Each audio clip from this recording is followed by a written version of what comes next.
it appears that this guy's other writings, because we do have some of his correspondence in like the Discord chats he was in, this gamer website, they also seem to track consistently with the way he wrote in these texts.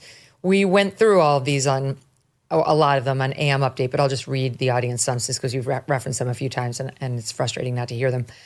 Robinson texts, the lover, I'm still okay, my love, but I'm stuck in Orem for a little while longer yet. Shouldn't be long until I can come home, but I got to grab my rifle still.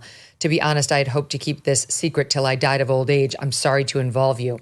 Roommate, you weren't the one who did it, right? Robinson, I am. I'm sorry. Roommate, I thought they caught the person. Robinson, no, they grabbed some crazy old dude, then interrogated someone in similar clothing. I'd planned to grab my rifle from my drop point shortly after, but most of that side of town got locked down. It's quiet, almost enough to get out, but there's one vehicle lingering. Roommate, why? Robinson, why did I do it? Roommate, yeah. Robinson, I had enough of his hatred. Some hate can't be negotiated out. If I'm able to grab my rifle unseen, I will have left no evidence. Going to attempt to retrieve it again. Hopefully they've moved on. I haven't seen anything about them finding it. Roommate, how long have you been planning this? Robinson, a bit over a week, I believe. I can get close to it, but there is a squad car parked right by it. I think they already swept that spot, but I don't want to chance it. Robinson, I'm wishing I had circled back and grabbed it as soon as I got to my vehicle. I'm worried what my old man would do if I didn't bring back Grandpa's rifle. I don't know if it had a serial number, but it wouldn't trace to me. I worry about prints. I had to leave it in a bush where I changed outfits, didn't have the ability or time to bring it with. I might have to abandon it and hope they don't find prints. How the F will I explain losing it to my old man? Only thing I left was the rifle wrapped in a towel. Remember how I was engraving bullets? The effing messages are mostly a big meme. If I see notices bulge anywhere on Fox News, he says, I might have a stroke. All right, I'm going to have to leave it. That really effing sucks. I mean, Victor, first of all, there's nothing heartbreaking about that. There's nothing about the humanity. There's nothing touching about it whatsoever. This is a cold-blooded killer who's in the full body of the text messages says, guess that rifle really works. Haha. Granddad's rifle really got it done. So there's nothing touching, but I will say like the full confession in there that hits like every detail. I see why there are many people online who are like, this can't be real. I mean, have you heard that? Yeah, have you read any of those pieces? Well, I have, but I do think it's real, and they'll have forensics that can probably go onto his phone if he wrote it from a phone or computer, and they can look at all of his messages and the grammar and the syntax and see to what degree, if any, these are different. So they'll find out very quickly if they haven't already. But what bothered me about it was he just blew apart somebody's neck, and he's worried about whether his dad's going to get mad at him about the rifle. 2, he obviously thinks he's going to get away with it and live to an old age about it.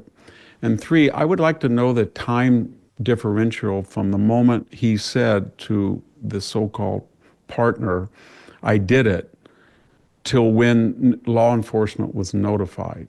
And oh yeah, the roommate did not notify law enforcement. They went to him. Yes, and that's going to be very important because as I understand the law, if you have reason to believe that he's kidding or you don't have to, but that wasn't kidding. He was very explicit. And then especially when he referenced, you saw me, I think I heard that right, carving the bullets or, engraving the bullets. That means that this person knew that he was actually engraving messages on a bullet and that he had confessed, and this person did not come forward while there was Herculean effort to find him. And so I think there's going to be a lot of people that were either privy to what he was doing before that or had a good inclination of what he was doing or in the immediate aftermath of Charlie's death knew about it before law enforcement was notified. And if that's true, I think there's going to be a lot of co-conspirators. Part of it reads to me like, I agree with you, the roommate knew. I think the roommate probably knew in advance. And I think some of that exchange may have been pre-set up between them. Yeah. I'll give you the big reveal. Just in case I get caught, I'll at least get you off the hook I'll be telling you, you'll be in disbelief. oh, I'm shocked. It was you? What do you, I mean, that's kind of how it read to me. Because you're the roommate. You see him engraving bullets. Yes, that's where he slipped up when he mentioned like catch this fascist, and you don't say anything. And by the way, we're still not to the bottom of all these trans activists or trans people online who were saying, wait until September 10th, something big is coming. Charlie Kirk should be evaporated. You just wait. We got him. Maybe it's just chatter, maybe not, but I do believe the FBI is going to get to the bottom of that real quick. And if this roommate, who now the left is like, oh, he's so cooperative. They're so thrilled that there's a trans person involved. They don't like that piece of it, but they're like, he's cooperative, like he's some sort of a hero. He didn't call the police when he had this exchange. It was the parents. That's a great point, because as soon as I heard that, I thought, why are the police? He's not cooperative.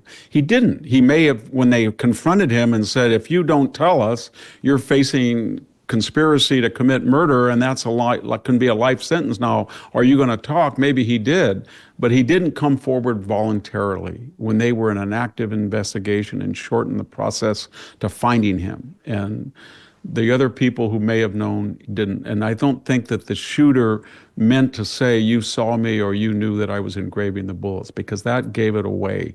That maybe if that conversation was concocted to give him an alibi, that's not going to work, because that does show that this guy was in the room perhaps and saw him doing that, or was told that he was engraving bullets, and then maybe he knew the messaging and etc.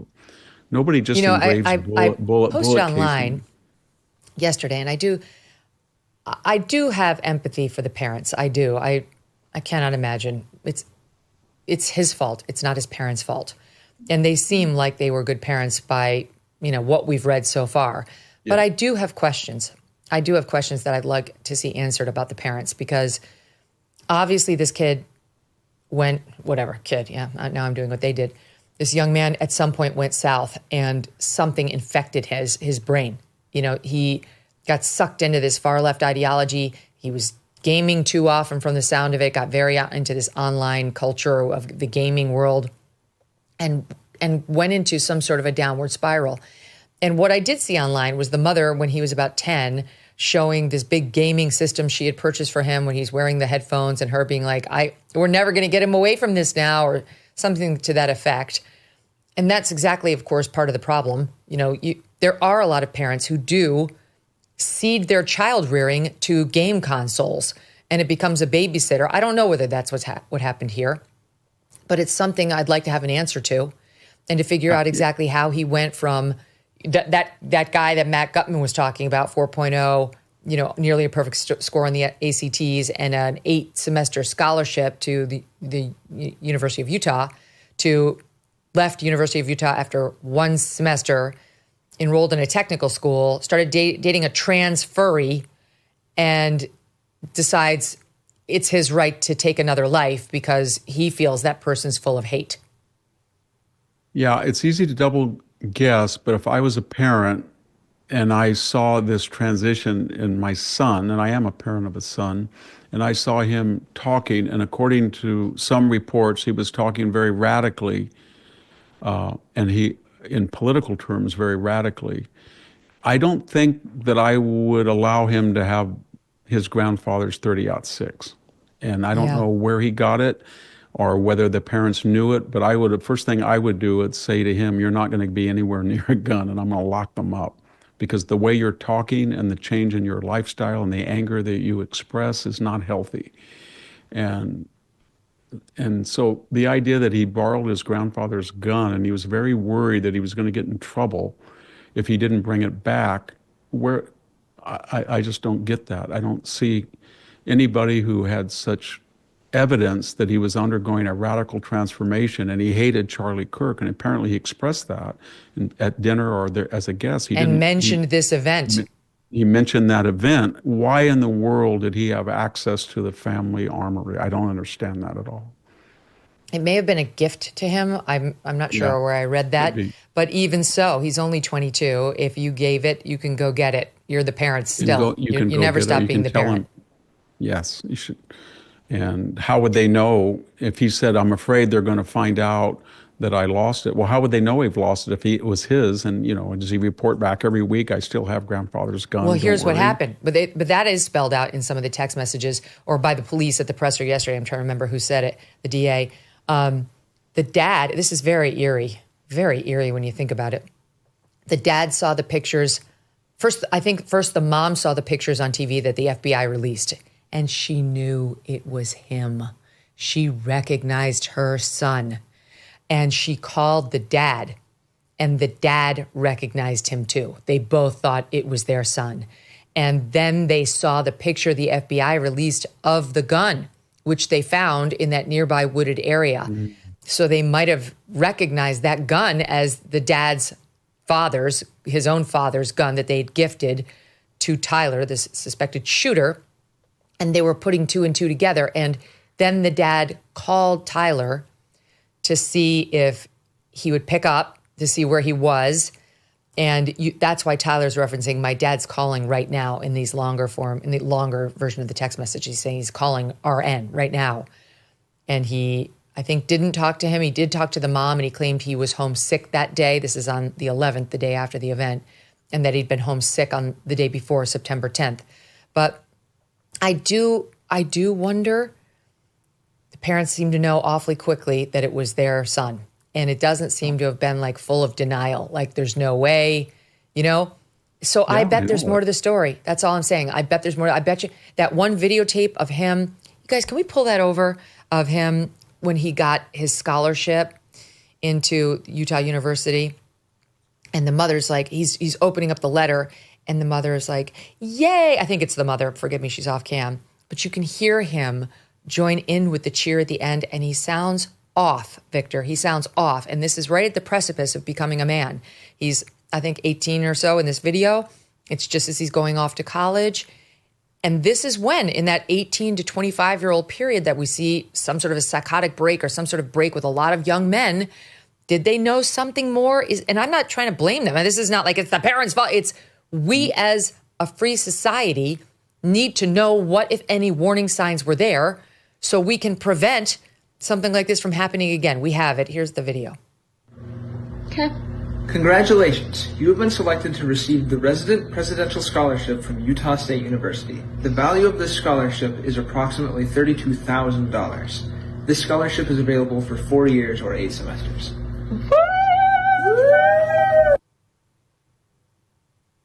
It's just something off. I mean, I can see it. And I'm sure my audience knows it too. There's something off. When inflation jumps, when you hear the national debt is over $37 trillion, do you ever think maybe now would be a good time to buy some gold? Well, you'd be right. Whether as a hedge against inflation, peace of mind during global instability, or just for sensible diversification, Birch Gold Group believes every American should own physical gold. And so they created something special. Until September 30th, if you're a first-time gold buyer, Birch Gold is offering a rebate of up to $10,000 in free metals on qualifying purchases. To claim eligibility and start the process, request an info kit right now. Just text MK to 989898. Plus, Birch Gold can help you roll an existing IRA or 401k into an IRA in gold, and you're still eligible for a rebate in free metals of up to 10 grand. So make right now your first time to buy gold and take advantage of a rebate up to $10,000 when you buy before September 30th. Text MK to the number 989898 to claim your eligibility and get your free info kit. Thanks so much for watching. If you like what you just saw, hit the subscribe button for more clips and full episodes.